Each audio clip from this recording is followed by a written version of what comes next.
देश की सियासत में एक बार फिर से अपर्णा यादव सक्रिय हो गई हैं और बीजेपी के साथ ही लगातार कार्यरत हैं। हाल ही में कुछ बड़े कार्यक्रमों में शिरकत करके उन्होंने सियासी संदेश दिया और बड़े बीजेपी नेताओं से मुलाकात करके एक बड़ा संदेश विपक्ष को दिया कि जो उम्मीद वह लगाए बैठे थे कि वह सपा में वापसी करेंगी, अब यह उम्मीद तार तार होती नजर आ रही है। दरअसल पति प्रतीक यादव के निधन के बाद जिस तरीके से पूरा मुलायम परिवार जुटा था, सैफई परिवार जुटा था, उसके बाद माना जा रहा था कि अपर्णा यादव सहानुभूतिक नजरिए से सपा में वापसी कर सकती हैं।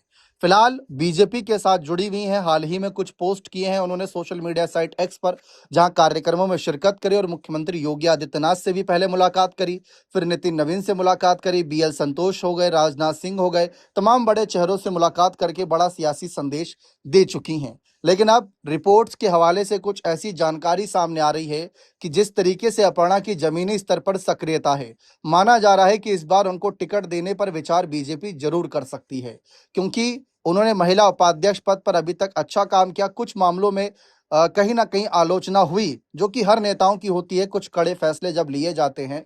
लेकिन अब राज्य के नजरिए से देखें तो माना जा रहा है कि उनको टिकट मिल सकता है। और उससे बड़ा सवाल, अगर अपर्णा को चुनाव में टिकट मिलता है तो यह भी संभव माना जा रहा है कि वे अपने मौजूदा संगठनात्मक पद से इस्तीफा दे सकती हैं, जो कि अनिवार्य नियम नहीं है, लेकिन हाँ, स्थिति के मुताबिक यदि वे उत्तर प्रदेश राज्य महिला आयोग की उपाध्यक्ष रहते हुए विधानसभा चुनाव लड़ती हैं तो नामांकन से पहले आमतौर पर उन्हें उस पद से इस्तीफा देना पड़ सकता है, क्योंकि यह एक सरकारी वैधानिक पद और चुनावी प्रक्रिया के दौरान हितों के टकराव यानी कॉन्फ्लिक्ट ऑफ इंटरेस्ट के सवाल पर उठ सकते हैं। हालांकि अंतिम कानूनी स्थिति चुनाव आयोग के नियमों, संबंधित कानून और उस पद की शर्तों पर निर्भर करेगी। यदि बीजेपी उन्हें 2027 में किसी सीट से उम्मीदवार बनाती है तो उनके चुनाव लड़ने पर पूरा ध्यान है। इसके लिए पद छोड़ना स्वाभाविक कदम माना जा सकता है, लेकिन अभी तक बीजेपी ने ना तो उन्हें किसी सीट से उम्मीदवार घोषित किया और ना ही उनके इस्तीफे को लेकर कोई आधिकारिक जानकारी दी। लेकिन उनकी राजनीतिक सक्रियता, जमीनी स्तर पर जनता के बीच मुलाकात करना, ये इशारा कर रहा है कि इस बार किसी सीट से उन्हें आगे किया जा सकता है।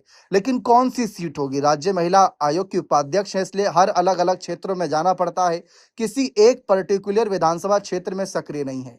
हाल ही में चर्चा थी कि पिछली बार 2017 में लखनऊ कैंट से चुनाव लड़ी थी सपा के सिंबल से।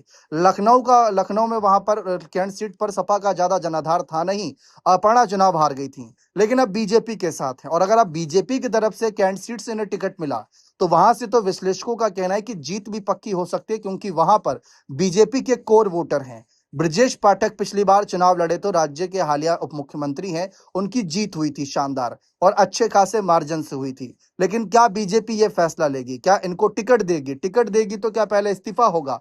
और अगर इन सब में मामले में बात आई तो क्या ब्रजेश पाठक अपर्णा के लिए अपनी सीट छोड़ देंगे? सोचने वाली बात है। बने रहें चैनल के साथ। बहुत बहुत शुक्रिया।